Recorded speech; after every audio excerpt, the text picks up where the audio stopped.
Hello friends, welcome on my YouTube channel Nursing Dignity. Friends, today we'll discuss our topic that is important question of the mental health nursing. जैसा कि आप सबको पता है आपकी जो यूनिवर्सिटी एग्जाम्स हैं वो आ चुके हैं। इसी के रिगार्ड जो हमारी सीरीज चल रही है important topics of the exams, इसमें आज हम डिस्कस करने जा रहे हैं एक हमारा subject that is mental health nursing, जो बीएससी नर्सिंग थर्ड ईयर के अंदर होता है।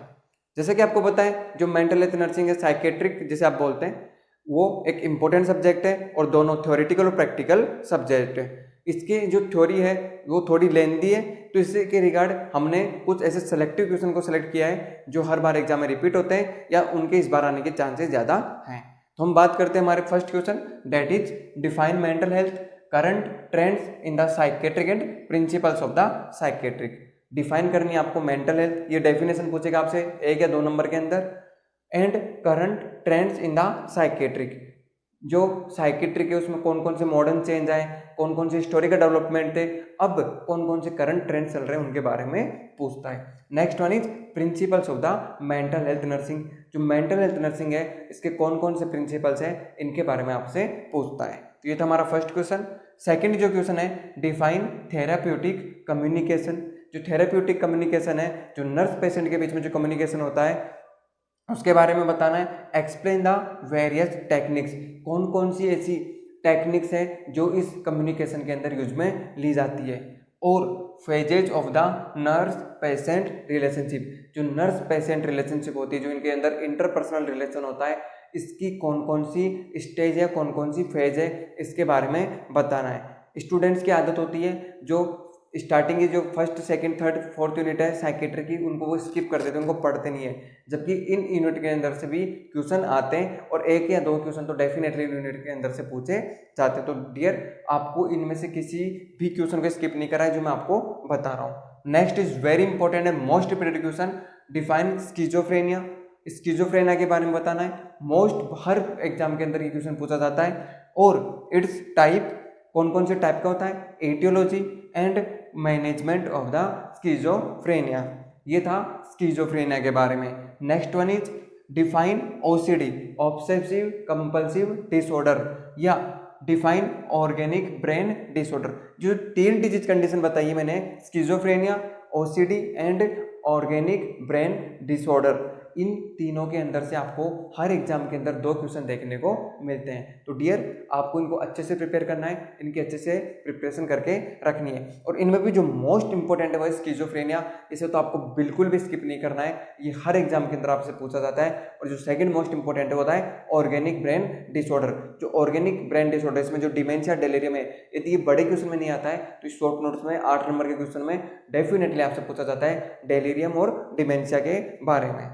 और जो ऑब्सेसिव कंपल्सिव डिसऑर्डर है इसके बारे में भी आपको अच्छे से प्रिपेयर करना है। तो ये 3 डिजीज हैं जिनके बड़े क्वेश्चन आने के चांसेस, और हो सकता है इनके 2 क्वेश्चन आ जाए, कि स्किजोफ्रेनिया का पूछ ले, एक ओसीडी का पूछ ले, या फिर एक ऑर्गेनिक ब्रेन डिसऑर्डर का पूछ सकता है। तो इनकी आपको अच्छे से प्रिपेयर करना है। Next one is very very important topic, define ECT electroconvulsive therapy. Indication, क्या क्या इंडिकेशन होते हैं, कौन कौन सी कंडीशन जिनमें आप ईसीटी यूज करते हैं, इसके कौन कौन से कॉन्ट्रा इंडिकेशन है, इसका कौन कौन सा टाइम ड्यूरेशन होता है, इसकी कौन कौन सी साइड्स होती है, और टाइप्स ऑफ द एटीसी, जो ईसीटी है इसके कौन कौन से टाइप होते हैं, इनके बारे में आपको बताना है। तो जो ईसीटी है और स्किजोफ्रेनिया है और जो थेराप्यूटिक कम्युनिकेशन, ये 3 क्वेश्चन एग्जाम के गोल्डन क्वेश्चन है, हर एग्जाम के अंदर रिपीटेड क्वेश्चन है। तो डियर आपको इन 3 क्वेश्चन को बहुत अच्छी तरीके से प्रिपेयर करना है। थेराप्यूटिक कम्युनिकेशन, स्किजोफ्रेनिया और ईसीटी, इन तीनों को आपको बहुत अच्छे से प्रिपेयर करके जाना है। नेक्स्ट आते हैं हम शॉर्ट नोट्स के अंदर। जो शॉर्ट नोट्स हैं ये ऐसे शॉर्ट नोट्स हैं, हो सकता है ये आपके लॉन्ग क्वेश्चन में भी आ जाए और हो सकता है ये आपकी शॉर्ट नोट्स में आए। यदि लॉन्ग क्वेश्चन में नहीं आते तो डेफिनेटली आपके शॉर्ट नोट्स के अंदर हर एग्जाम के अंदर देखे जाते हैं। First one is the behavioural therapy, जो कॉग्निटिव बिहेवियर थेरेपी है। यदि बिहेवियर थेरेपी में नहीं आता है तो इसको लिख के दे सकता है कॉग्निटिव बिहेवियर थेरेपी, CBT। जो कॉग्निटिव बिहेवियर थेरेपी है अपने आप में इंपॉर्टेंट है, हो सकता है क्वेश्चन ऐसे आ जाए, define psychotherapy, analyst the various type of the psychotherapy that are use in the treatment of the mentally ill person, और साथ में आपसे पूछ लें explain in detail about the behaviour therapy. तो आपको बिहेवियर थेरेपी को अच्छे से प्रिपेयर करना है। Next one is the psychiatric emergency, there are many emergency in the psychiatric. तो आपको इनको एनालिस्ट करना है, और हो सकता है इनमें से किसी एक स्पेसिफिक के बारे में पूछ ले, लेकिन शॉर्ट नोट्स में ये क्वेश्चन मोस्टली रिपीट किया गया है, तो आपको इसको एनालिस्ट करने के बारे में पूछेगा, तो आपको साइकेट्रिक इमरजेंसी को भी प्रिपेयर करना है। Next is the very important mania and depression.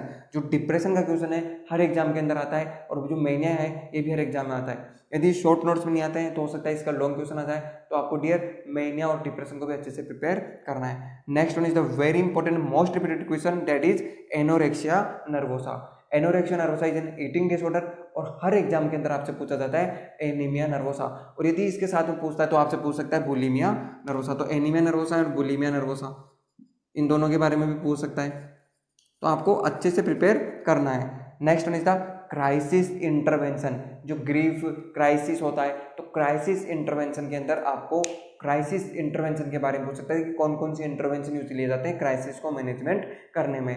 तो डियर क्राइसिस इंटरवेंशन को आपको अच्छे से प्रिपेयर करना है। Next one the माइल्यूथेरेपी।